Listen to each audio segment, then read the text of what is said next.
Hello, everyone, and welcome into another episode of the Big Blue News Podcast. I'm your host, Chris Beasmore, and we have my co-host, Nolan Fleming, back finally today. How are you doing?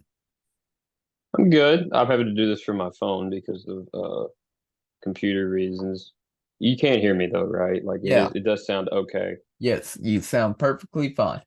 Okay, good. Anyway, I'm glad to be back though.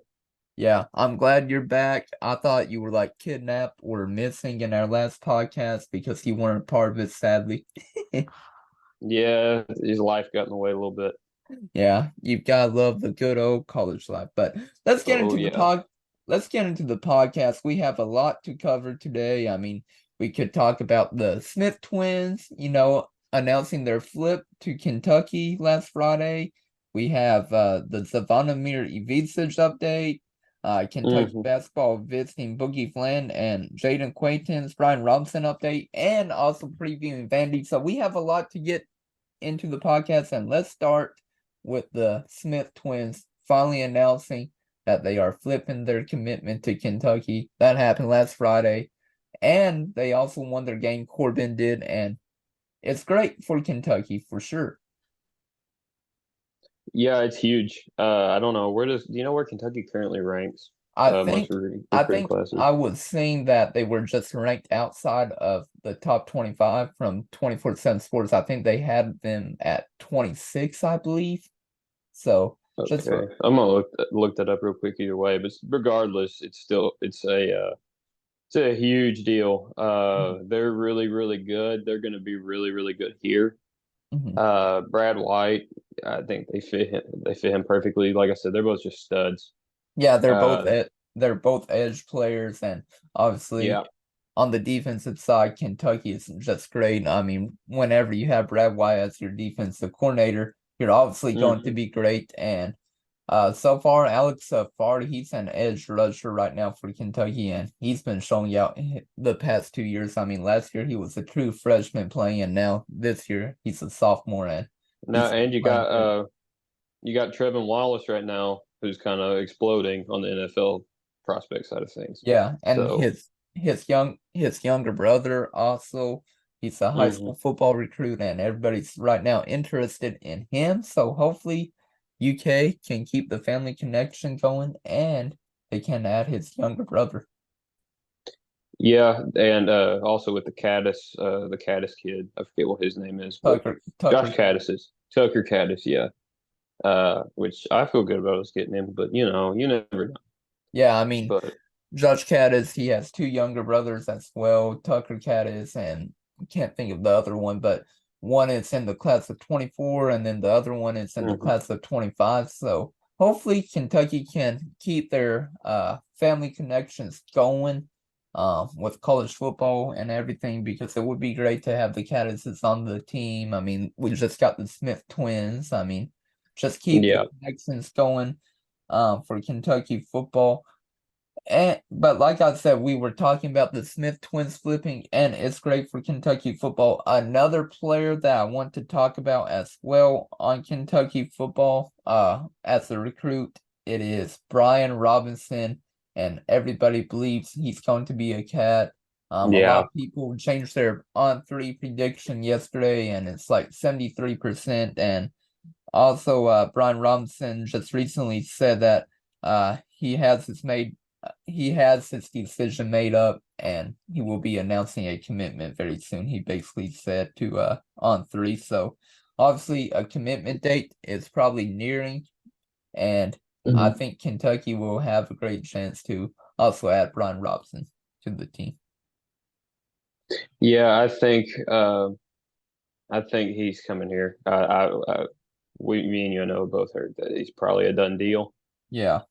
But the only place I was concerned about and might still be a little bit is Michigan.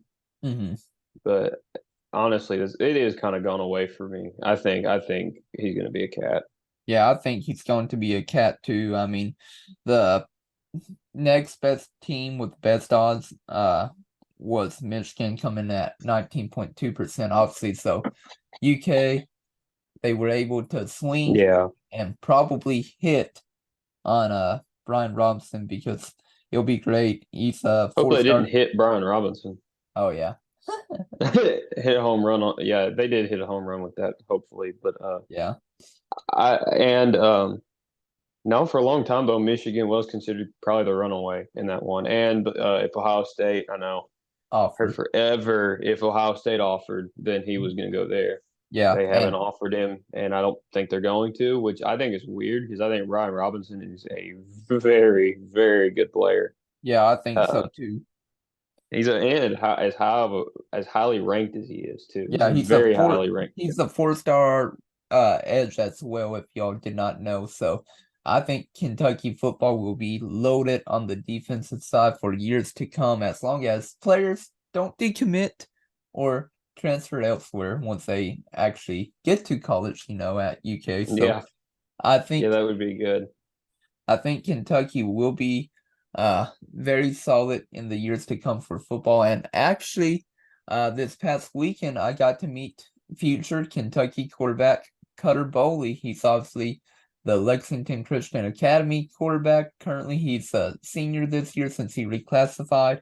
I got to meet him. He's a tall kid, man. Like, whenever I saw him, I had to Yeah, look he's up to him. crazy tall. Whenever I saw him, I'm like, I had to look up to him. I'm like, what's good?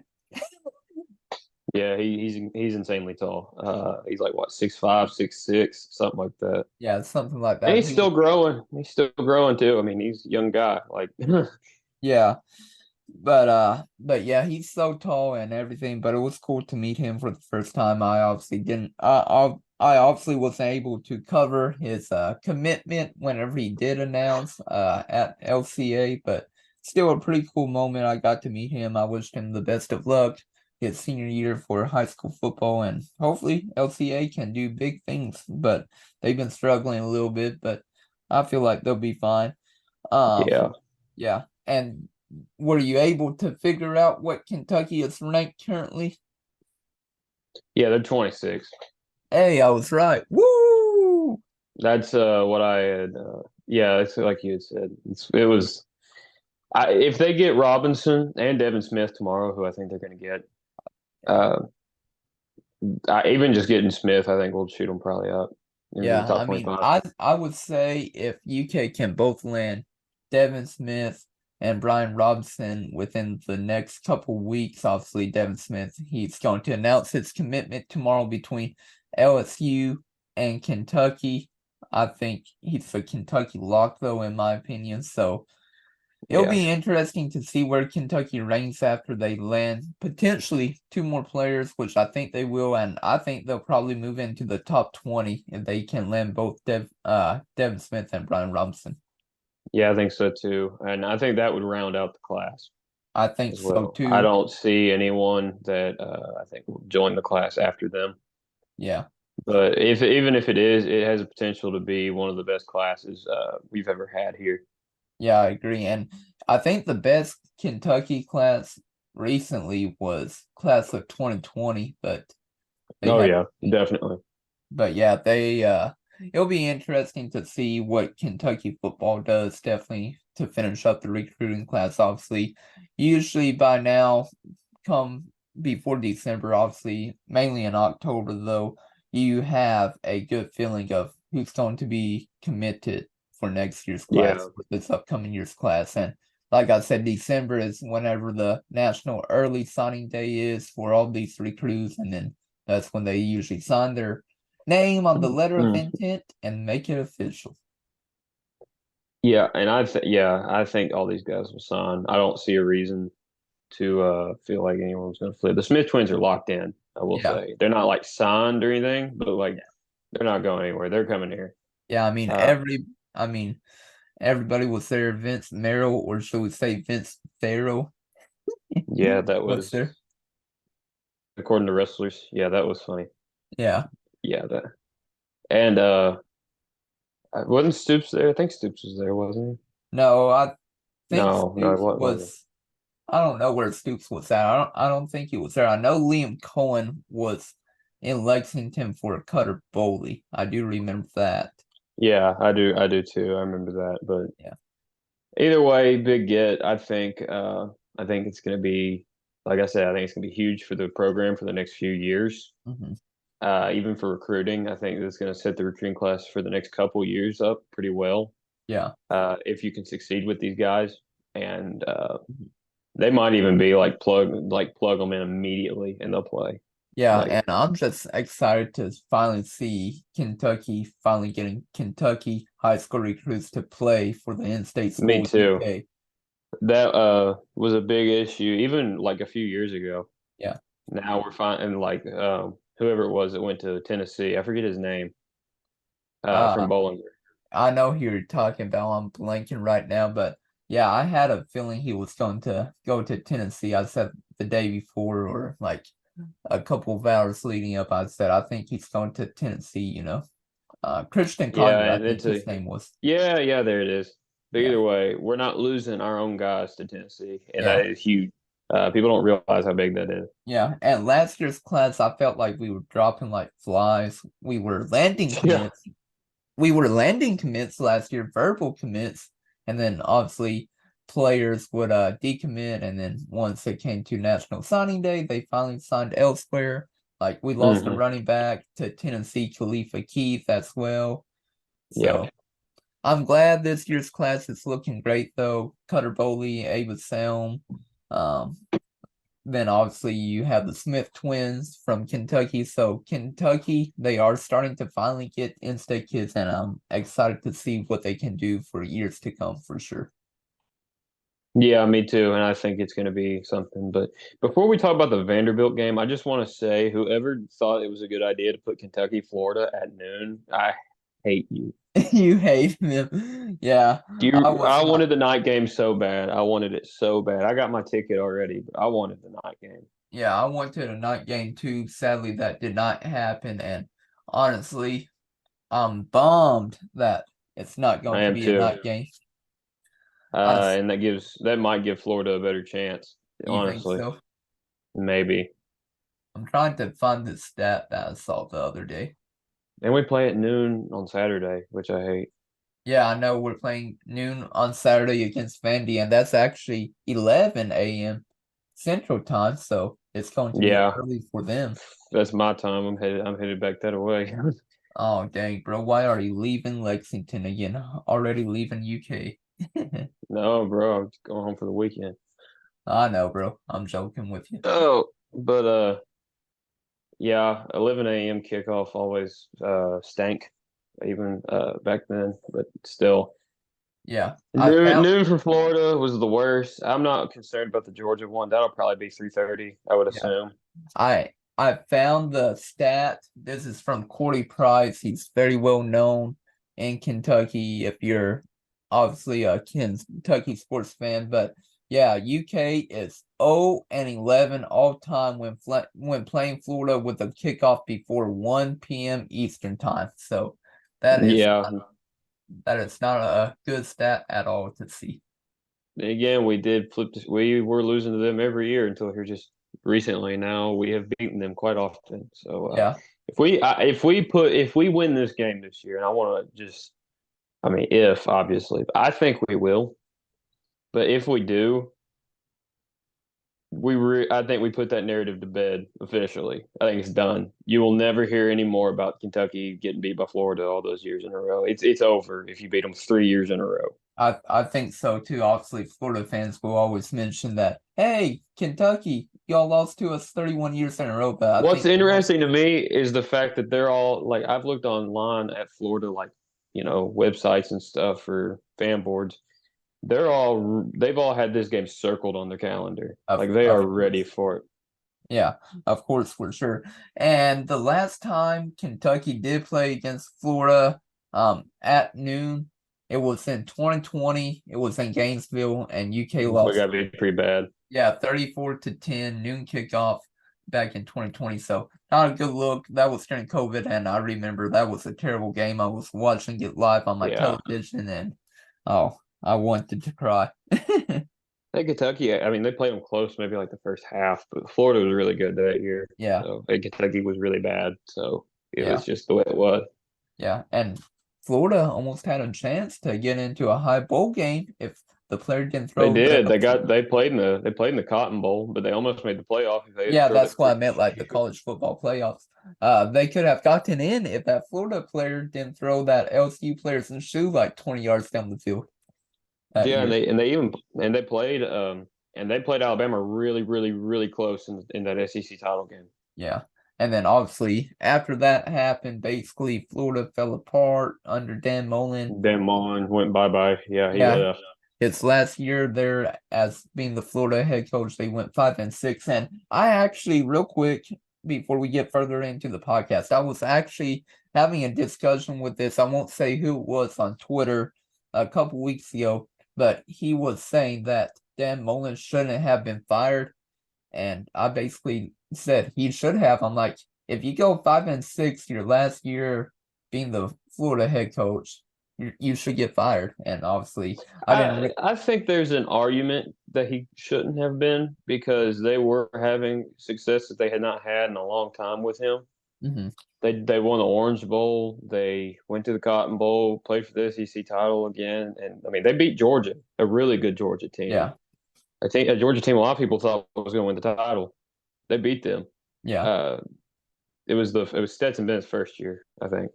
Mhm. Either way, they beat them. They did not play for the title. They didn't play for the SEC title. Florida played Alabama really close. I mean, Florida was closer to winning a national championship that year than people will ever realize. Yeah, in 2020 for sure. But I think the main problem is Dan Mullen wasn't the greatest at recruiting while at Yeah, oh Florida. yeah, yeah. He Uh, was losing Florida kids. yeah, I think that was the downfall of Florida, and they haven't really recovered since. I mean, Billy Napier, his first year, I think they went 6-7, lost to Vandy, of course, and then also UK, his first year, and then this upcoming year, he did beat Tennessee, which is great, but then they also lost to Utah for the first game of the year. Yeah, and I think the Utah game, honestly, the more I think about it, we laughed at them for being bad. I think Florida's pretty good. I Yeah, think the Utah game is just the way it is. Utah's a good team. yeah. They were probably going to lose that regardless. But I don't know. I'd say they're still about 8-4, 7-5. Florida is. Yeah. They're about. I think they're about like us right now. Yeah. It'll be interesting to see. I could see them going 7-5 before the bowl game. One more thing I want to talk about Florida before we preview the Vandy game is I am excited to see the matchup between Graham Mertz and definitely the QB matchup. That's the I one am thing I'm too. excited about. Even though I know it's not for another week, I'm Yeah, excited about that. I think Leary looked a lot better against Akron. I will say. Yeah, I Uh, think so too. I know we were down to either it was going to be either Mertz or Leary. Who if Leary didn't come here, we were going to get Mertz. But Yeah. obviously Leary came here, and then Mertz went to Florida. So it is what it is as far as that goes. And I think Leary is the better quarterback. I think definitely it's the better quarterback as well, like you said. Um, yeah, and then like you said, he played great against Akron, definitely did. And Mm-hmm. I want to get a little bit into the stats of last game, and then we'll obviously finally get into previewing Vandy. But yeah, against Akron, Kentucky had their second most points scored in a game where they scored 35 points, and they had the most offensive yards they've had all season with 450 yards, along with Devin Leary throwing for 315 yards. So overall, UK had their best game last game. And one of the things I want to talk about is potentially Liam Cohen calling plays from the booth. So it'll be interesting to see if that does happen for the remainder of the season because overall Yeah, Kentucky had their best game against Akron whenever Liam Cohen was in the booth. and he's doing it again this weekend. So I think if the offense plays as well as it did, minus the turnovers, that was we need to really fix that a little bit. Yeah, interception, Uh, obviously, and then a fumble by I think the tight end. I think it was Jordan Dingle. Dingle. Yeah, Jordan Dingle. That yeah. was a bad fumble. He should have just gone down at some point. Yeah, I agree with you 100%. Whenever I was at the game, I was like, I couldn't believe that led to a touchback. Akron got the ball at the We 20-yard about line. had a touchdown on it. Our guy about fell on it. Just couldn't come up with it. Yeah, and then But obviously, obviously there was a bad interception. There was bad communication between Denke and Devin Yeah, Leary. that was not Devin Leary's fault. Denke, it was pretty evident from watching the game that he ran the wrong way. Yeah, Liam Cohen even talked about in the presser. He basically said it was a 15-yard out route and it wasn't executed right. Hopefully, Yeah. hopefully, Denke's mother doesn't see this or hear this. Hey, don't go there. Yeah, Not going there. yeah, not Uh, going there for sure. I I agree. will say, legitimately though, Denke, he's having a rough time right now, but I think he's gonna be all right. Yeah, I think Denke will bounce back for sure. I think he will. Vince Merrill said He he will be fine in a tweet recently, so I think he'll be perfectly fine going on in the future for sure. he had. I mean, he's a guy that broke a bunch of records last year. He's gonna figure it out. Like people get. I mean, people are getting a little too concerned, I think, about it. Yeah, and Well, maybe not too concerned. I think. I mean, you're right to be concerned about it. Everyone should. I mean, criticism, I guess, comes with the job and all that stuff. But does does it really come with a job? well, that's what they say. But I think he'll be all right. Like, oh man, I'm getting really deep into it.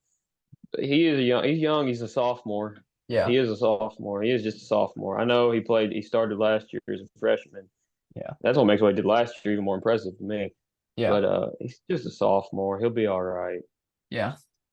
Well, I want to get into this Vandy game, and apparently there will be some players potentially missing for Vanderbilt due to injuries. And one thing I'm excited about for this headline is Ray Davis making his return back to Vandy.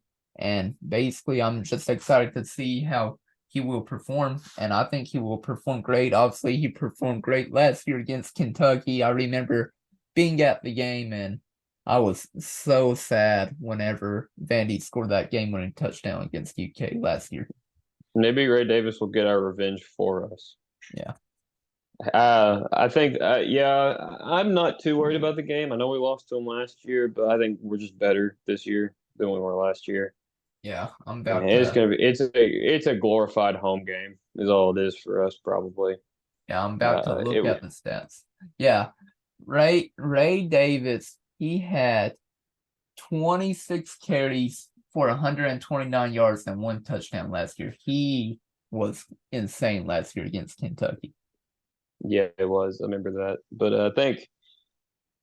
I think Kentucky's going to win by a reasonable amount. I'm not necessarily going to call blowout. I'm going to say maybe about like 14-20, something like that. I'm 14. not saying that's the score. I'm just saying that's like your range. They'll win by Oh, either 14 or 20, something well, like that. well, you're pretty close with the point spread right now because I just looked on Vegas. Kentucky is currently a 13.5 point favorite, so you're going to go with the over right now. Yeah, I will say that. I will go with over on that. Yeah, I think I don't think it's a one possession game at least. yeah, I think I'll go with the over too. I just think last year was a fluke with offensive coordinator Rich Me too. Scangarello calling the plays, and I think last year was just a fluke. Obviously, I have great respect to the Vandy head coach Clark Lee, but I just think it was a fluke last year. Kentucky will be able to get their revenge this year with Liam Hmm. Cohen calling great plays for Devin Leary and obviously on the offensive side. And I think Ray Davis will also have an insane game like he's been having the past 3 games. And Yeah, I've really enjoyed, honestly, Ray Davis on this year's team. I did not expect me to. I think he's really good. I love watching him play. Yeah, He's just, especially in person, he's just electric. yeah, you're not wrong again. I would not be surprised if he's not a high draft pick. Obviously, wouldn't say like too high, but like if he goes like fourth or fifth round, that would be great. Oh yeah, he's so much better in the pass game than anyone we've ever had here. Yeah. Under Stoops, like he's so good at it. Like that touchdown he had where Leary should have gotten sacked like 4 times. Mhm. Now that mostly is Devin Leary because I mean like the fact Mhm. that he got that throw off is insane. But Ray Yeah. Davis, his speed, he just turned on the Jets on that one. I mean, it was crazy. And Yeah. also the block by the receivers. It was just a perfect play in a way, Yeah. minus the offensive line just totally collapsing. Yeah. I called that play whenever Devin Leary got away with the Eli Manning play Obviously, back in the Super Bowl, he was able to escape a Yeah. sack from the New England Patriots and was able to get that throw off. And unlike the Devin Leary throw, it was pretty close. Eli Manning was like 30, 40 yards down the field. It was insane. Yeah. Yeah, and I think too when he turned that corner, at least if you were in person, if he turned that corner, you knew he was gone Yeah, I thought it was because you gone. knew he had the blockers and all that. You knew it was done. Yeah. And honestly, real quick, I want to cut into what Ray Davis did. He did a play-by-play last Yeah. night, Wednesday night, for the SEC network, and I want to actually play that clip right now. So speaking of, we want you to have a little practice at play-by-play, some color commentary here from that exact play from this past Saturday. So we're going to cue it up. We're going to let you take it away. Talk over this play. All right. So we got third quarter, 1:57 left. Devin Leary drops back. They come in and attack him. He gets it out, throws it to Ray Davis. Ray Davis gets it, cuts it backfield, sees this K of blockers. He sees Tavion Robinson swinging his hands. He's going down the field, the 40, the 30. He has a whole convoy. Eli Cox running, probably running a 4-3, flips into the end zone, gives you his dramatic gymnastics finish. Crowd goes wild. Dev flexes on him, and then he slowly walks back to the sideline because he's tired, and he realized that was almost a 60 to 70-yard play. But he does all his handshakes. He gives his love to his quarterback, gives his love to his lineman. And then, 4 plays later, he does it again. Yeah, and that clip I thought was so funny. Ray Davis, I think he should definitely be a play-by-play announcer for sure for Football Head once you're done playing, obviously, in the NFL for sure. I absolutely, yeah. It was hilarious. I don't know what else to say about it, but yeah, it was really, really funny. Yeah, I thought it was very funny. Obviously, he's still playing college football, but he's definitely going to make it in the NFL. I have no he'll play in the NFL. Yeah. He's too good. Yeah, I have all the confidence in the world that he'll play in the NFL as well. And yeah, it was just pretty funny seeing Ray Davis trying to do a play-by-play, and obviously he did pretty great for just them asking him do it right there on the spot. I wonder if they asked him before to get prepared. I don't know. I just know I couldn't do that. Is all I know. Yeah, I would definitely get nervous doing that, but everything will be all good. But I think, like I said, UK will probably get the win against Vandy, and I'm going to be excited about that. And I think Kentucky will move to 4-0 on the season, and then obviously they'll have a big matchup against Florida the following week, which sadly is at noon, but it'll be fine. Now let's get on to the basketball side for a little bit. Kentucky basketball, they just recently visited Boogie Flan and then also Jaden Quaintance. Boogie Flan, he's a guard, 4-star guard in the class of 2024. Jaden Quaintance is a 5-star big man right now. And I think it's heating up right now for Boogie Flan at least. I mean, a couple weeks ago, Boogie Flan went on an official visit to Kentucky, and now Kentucky just recently did a in-house visit with Boogie Flan recently, and like I said, I think UK, they are really struck on Boogie Flan right now. He's a 6'2" guard from White Plains, New York, and honestly, I think Kentucky might have a chance to get him. Currently, right now, they are behind Maryland, Michigan, and Indiana to get him. According to Alabama as well. Yeah, right now 24/7, I know, thinks that they're probably the favorite. Yeah, right now it says Maryland has a 17.8% chance, Michigan 15.5%, and Indiana at 13.3 with on 3, and then UK coming in at 11.1 currently to get them. Yeah, I will admit I'm not necessarily, and I gotta go very shortly. I'm just gonna get a couple of these a couple of things in, and then I'll let you finish this out because of again, life getting in the way. Don't you just love fire drills? Oh yeah. But I'm not as informed necessarily on the basketball recruiting side of things as I am on football. I'm definitely pretty informed on that. But it would be nice to get him because we really need to start getting people in the class of 2024. We only have one committed right now. Yeah, we only have one verbal commitment in Sumpter Cyril right now. So Kentucky, they definitely need to start getting players for the 24 class. Yeah, we really, really need to. And part of it, I know is making people wonder if Calipari's even going to be the coach here after this year. Yeah, I think that's probably one of the recruiting tactics that other coaches are using right now against. Oh yeah, it might be Scott Drew or something like. Who knows? Yeah, who knows? I actually think that would be I actually completely think that would be the coach if Calipari leaves to Scott Drew. I don't know. A lot of people say Mitch Barnhart would probably hire Scott Drew, like he'd be the first call. Yeah, it'll be. I have heard that. It'll be interesting to see whenever Coach Cal does retire, or if it is this year or not, who knows? But still, yeah, we'll see what happens with that for sure. But yeah, I think it'll be a 2-team race with Jaden Quaintance right now between Kentucky and Missouri. Yeah, and honestly, right now, Jaden Quaintance, since he reclassified, he has to stay 2 years in college or whatever he plays basketball due to him being too young for the 2025 NBA draft. Yeah. Also, I got to go. So yeah, he sadly has to go because of the fire drill. But fire drill in the dorm. Yeah, I'm going to get this podcast wrapped up. But yeah, I just want to quickly. You want to say goodbye real quick, and then I'll. Yeah, I'll just say, stay sober, go big blue. Bye. Yeah, goodbye, good old Nolan. Well, I'm going to finish up this podcast real quick on my own and everything. But yeah, no, Kentucky basketball, they are definitely starting to recruit for the class of 2024 very hard, and Boogie Flan could potentially be the next player that commits to Kentucky.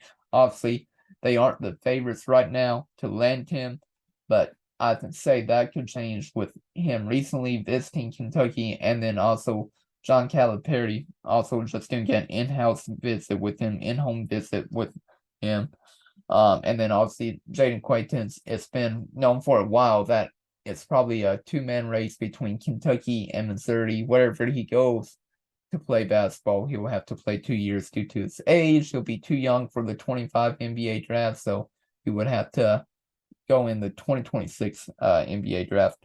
And the last thing I want to get into for the podcast today is having a big Z update. Zvonimir Ivisic. There is some hope and optimism that he could potentially still play for Kentucky this upcoming year. Jack Pilgrim of KSR, he was talking about that in his recent Sources Say podcast. And right now, it feels like from UK's end, there could be some optimism that he could still play at UK.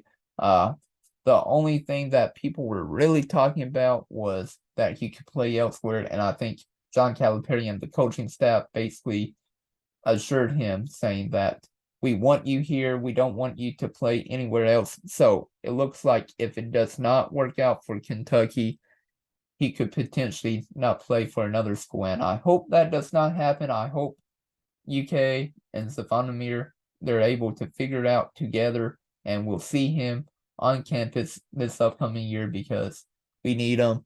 Obviously, we're like halfway through September. Classes have been going on for probably now 4 or 5 weeks. I don't have Nolan in this podcast anymore. He's a UK student, so he would probably know more than me. But yeah, probably classes have been going on, I would say 4 or 5 weeks now, and we still don't have Zvonimir Ivisic on campus, but hopefully UK will be able to add him to this year's roster. Obviously, he is on the roster currently, but I mean, he'll be able to enroll at UK, and hopefully that can happen sooner rather than later because I would love to see him on this year's team. But overall, that's all I have for today's podcast. I hope you all have enjoyed. I've really enjoyed talking with Nolan, talking about everything that has been going on with Kentucky football and basketball recently. I mean, the Smith twins committing to Kentucky, Brian Robson potentially committing to Kentucky football, and then obviously previewing Vandy, and then also preparing for the Kentucky basketball recruiting class. But overall, It's been a great podcast, and I'm about to end it. Sadly, don't have Nolan to say goodbye on his end. Obviously, I know he did that before he left, but obviously together, between him and I.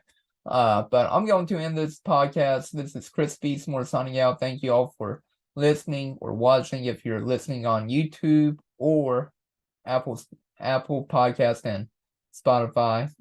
Thank you all listening to the Big Blue News Podcast. This is Chris Beasmore signing out along with my co-host Nolan Fleming.